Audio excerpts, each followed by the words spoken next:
You're listening to That Home Loan Hub. I'm Zibuni Salimova, here to make home loans and property investing simple, smart and stress-free. Let's get you closer to your property dreams. Hello and welcome back to That Home Loan Hub. Today I'm joined by Rebecca and we're going to talk about something very, very important to everyday Kiwis. Hey Rebecca. Hi. What are we talking about today? We're talking about underinsurance. Underinsurance. What does it mean? So it's either the lack of insurance altogether with Kiwis, or they may have insurance, but it's not enough, or it's the wrong type of insurance. Okay, let's expand on each and one of those topics. Mm-hmm. So about 70% of Kiwis are underinsured, or in general, either don't have insurance at all, like I said, but only around 38 have even life cover, 38%. 38% of Kiwis have only life cover. Mm-hmm. What happened to the other 62%?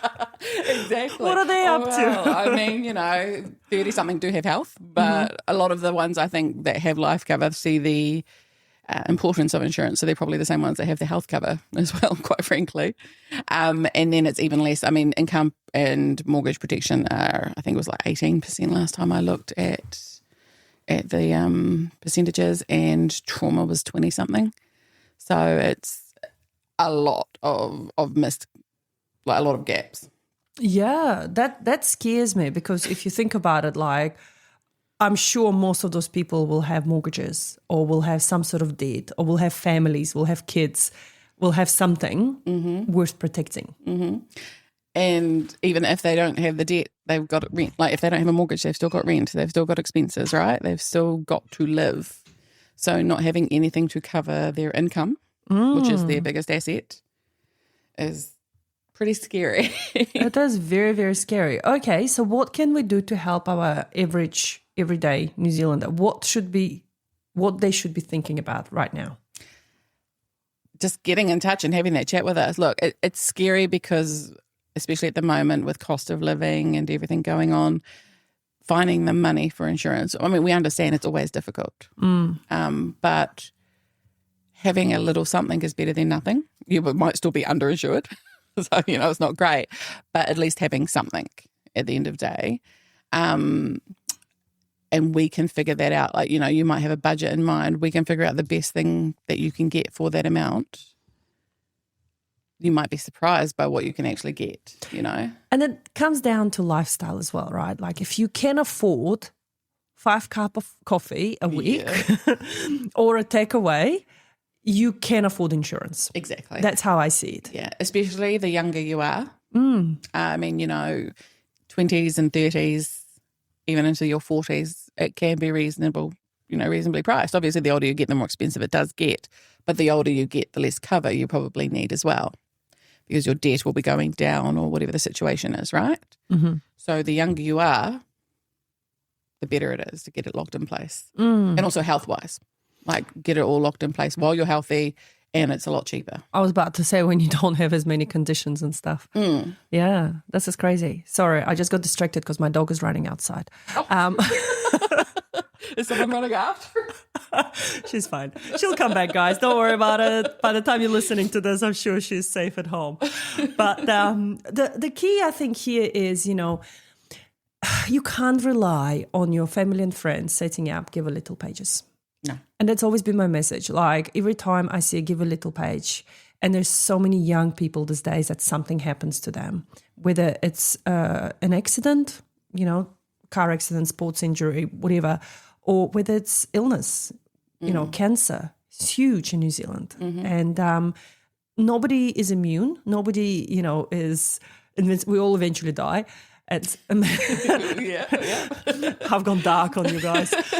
But it's true, right? Like it's those things that we really need to address. But what can you do to have a better quality of life? And I mean, right now I'm reading this book and it's definitely changing my perspective on life. It's called When Breath Becomes Air, and it was written by Paul Kalanithi. And it's about the surgeon. He's a neurosurgeon, he's in the top peak of his career. He is absolutely fantastic. He's one of the best. And he finds out he's got cancer. And he's 36, and he's like my age. So, and he's about to die and he knows he's only got a few years to live. So he is absolutely reassessing his whole position on life and death. And that's the thing, like nobody plans to get cancer, right? But you can plan what will happen if you do get cancer. Absolutely. How do you want to spend the last 12 months of your life? And how do you want to leave your family Exactly. going forward? Because they've lost a loved one, which is traumatic enough. But imagine losing your loved one and then losing your home. Right? Like, especially if you've got young kids, anything like that, having that certainty that, it's horrible enough that you're going through that, but knowing that they will be okay, I think would take a huge weight off anybody that's going through something like that. Yeah. Did I tell you a story about this woman in Wellington? I was helping out one year. She had cancer, right? So get this. Her and husband come to New Zealand. He works for Weta workshops, etc. They live in Miramar, fantastic, cute little family. They've got 2 daughters, I think, by that stage. She gets pregnant. She has twins and finds out during pregnancy that she's also got cancer, like really bad brain cancer. And they have to operate and stuff like that, but they can't do much while she's pregnant or she has to terminate the pregnancy. Anyway, she ends up having her children, her twins, and then she ends up having all these different treatments done to her and things like that. And she's out to it. It was really, really sad. So the whole community have rallied around them. And we were team tagging, we were coming and helping with the babies and with the groceries and cooking, et cetera, because she was on a partner support work visa and he was on a work visa. Right. So they weren't even, New Zealand citizens or residents. So everything was costing them 3 times more, 10 times more. And it was very, very sad because they suddenly were stranded in a foreign country. They couldn't go back to where they've come from for various reasons. And they had to come up with hundreds and thousands of money for her treatment and for someone to help her with the kids. And I remember I arrived one time, it was right before Christmas. I thought that was my Christmas deed for the year. And she was waiting in the driveway for me with the baby. And she was just like, here's the baby, I'm off, I'm going back to sleep because I'm just exhausted. And to me it was like, wow, this is what you don't think about when you hear of someone, they have cancer. You don't think about all these little things that add up to their day. And her caring for the newborns and, was just taking everything out of her body to be dealing with cancer, chemo. And I mean, it's exhausting enough to look after babies, yet alone twins. And then without the cancer, and then she also had that on top. And her husband would run home in between his work because he had to continue to work to provide for them. So, seeing that firsthand and how it's affected their family definitely opened my eyes to what happens and the effect cancer has or, any other long-term illness on the family. And it was really, really sad. I think in the end, they ended up going back. They ended up going back home and somewhere else for more support because they just couldn't continue the way they were. But if you had the money, if you had insurance, then you could afford to get, 24-hour help, for instance. You could get maid, housekeeper that will help you with all those things. Or you could afford for your husband not to work or for your wife not to work and help you to be there for you. So it's just all those things that people don't really think about. Yeah. And that comes back to the education point as well, right? I mean, I say it every time I think now, but explaining that and getting people to think about those situations, like what would actually happen. Because no one wants, you said about going a bit dark before, but no one wants to think about it, but that's what we're here for. We do get quite dark, but that's because we have to think of the worst case. We have to, exactly. My favorite phrase was always prepare for the worst. What was the... No, I know the one as well. As soon as you started saying it, prepare for the worst, expect the... But expect the best, right? Like you hope for the best. Hope for the best. Hope for the best. Yeah. Hope for the best, but prepare for the worst. Yeah.